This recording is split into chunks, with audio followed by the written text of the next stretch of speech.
कहानी है एक जंगल की, जिसमें सब रहते हैं हंसी खुशी अपनी दुनिया में।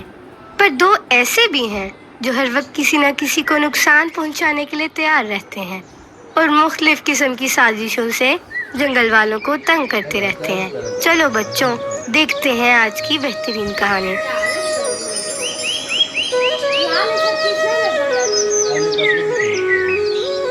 तुम सुबह सुबह क्या कर रहे हो? खाना तलाश कर रहा हूँ। जंगल में जाओ, यहाँ कुछ नहीं पड़ा। ये मिल गया। तुम सुबह सुबह मुझे तंग करने आ जाते हो। हम दोस्त हैं, तंग तो किया जा सकता है ना।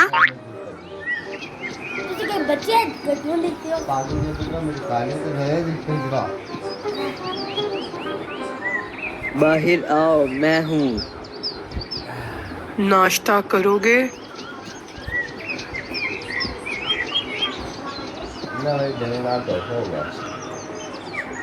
तुम हर वक्त उस पर क्यों गुस्सा करते रहते हो? ये मेरा नुकसान करता है और जब भी आता है मुझे बताए बगैर आता है। चलो सरपंच के पास चलते हैं, कुछ जंगल के हवाले से बात करनी है। चलो।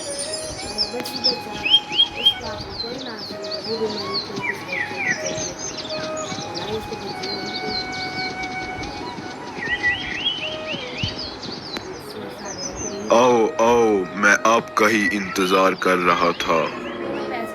आपने बुलाया था? गर्मी बढ़ रही है और दरिया भी खुश्क हो रहे हैं। इसके लिए कहत भी हो सकता है, तो इसका क्या उपाय निकाला जाए? अनाज का जखीरा करें। जखीरा करने के लिए हम अकेले क्या कर सकते हैं? सारे जंगल वालों को बुलाएं और सारे मसले से आगाह करके अनाज जखीरा करने का हुक्म जारी कर दें।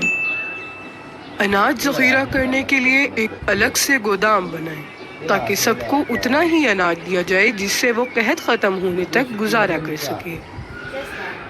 ठीक है, फिर आज ही सबको इकट्ठा करें। सब मिलकर तमाम जंगल वासियों को इकट्ठा करते हैं।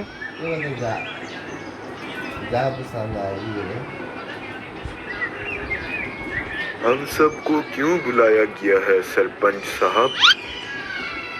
जैसा कि आपको मालूम है कि कई दिनों से बारिश नहीं हुई और कहत का खदशा है, इसलिए मैंने ये फैसला किया है कि आप सब मिलकर अनाज अभी से इकट्ठा करेंगे और गोदाम तैयार किया गया है, इसमें जमा करवाएंगे, जिसको यह देखेंगे। मुझे लगता है कि सरपंच साहब के लिए खाना कम पड़ गया है जो हम सब से मंगवाना चाह रहे हैं। मुझे लगता है कि सरपंच साहब में अब शिकार करने की ताकत नहीं रही। जो लोग इस बात से इत्तेफाक नहीं करते वो यहाँ से जा सकते हैं, और वो एक बात जान लें, अगर कहत आया तो जो अनाज जखीरा किया होगा वो उन्हें नहीं दिया जाएगा। इस बात से सभी इत्तेफाक करते हैं और चले जाते हैं।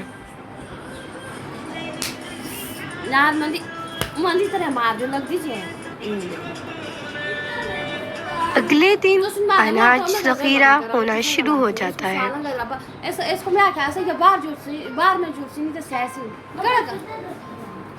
कुछ दिनों में कहत शुरू हो जाता है।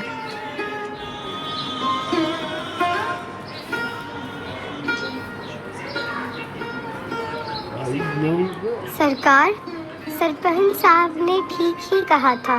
कहत की वजह से सब कुछ उजड़ गया है, कहीं भी खाना नहीं है और उन्होंने जखीरा किया हुआ था। आराम से खा रहे हैं। हाँ, तुम ठीक कहते हो, हमारे पास भी खाना खत्म होने वाला है। फिर हम क्या करेंगे सरकार? थोड़े दिनों में उनका खाना खत्म हो जाता है और उनका चलना फिरना महाल हो जाता है। और दूसरी तरफ जंगल के सारे परिंदे सब्र से थोड़े थोड़े अनाज पर गुजारा कर रहे होते हैं। सरकार, अब तो हम मर जाएंगे अगर हमें खाना ना मिला तो।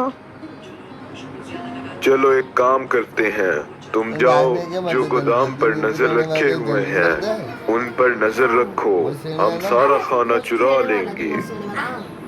वो गोदाम पर नजर रखने लग जाती है और रात हो जाती है।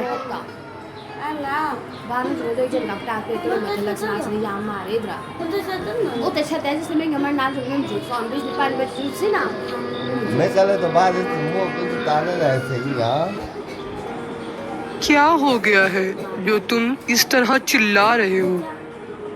सारा अनाज गायब है। उसके साथ भागकर गोदाम में जाता है तो सारा अनाज गायब पाता है। सरपंच के पास जाते हैं और सारा माजरा बताते हैं।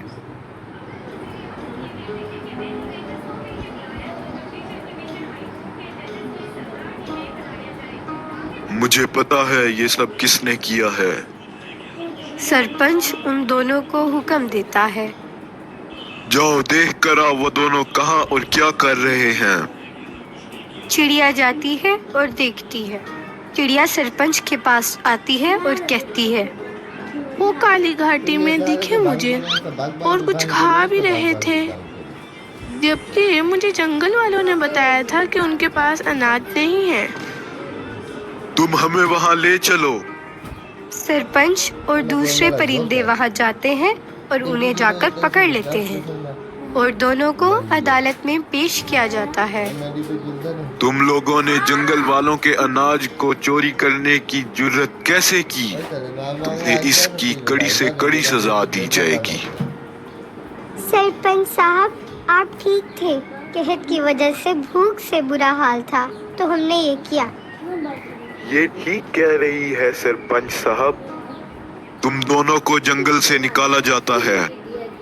सरपंच साहब, इन्होंने अपनी जान बचाने के लिए किया है, उनको माफ कर दो। उनके दूसरे साथी भी सरपंच से दरख्वास्त करते हैं। ठीक है, मैं इनको जंगल से बाहर नहीं निकालता, पर इनको कोई खाना नहीं दिया जाएगा और तुम मेरी नजरों से दूर हो जाओ। इसी तरह वो दोनों भी सरपंच से माफी मांग लेते हैं। शुक्रिया सरपंच साहब, हम दोनों ही अपने किए पर बहुत शर्मिंदा हैं और आइंदा सारे जंगल वालों के साथ मिलकर काम करेंगे और भलाई का साथ देंगे।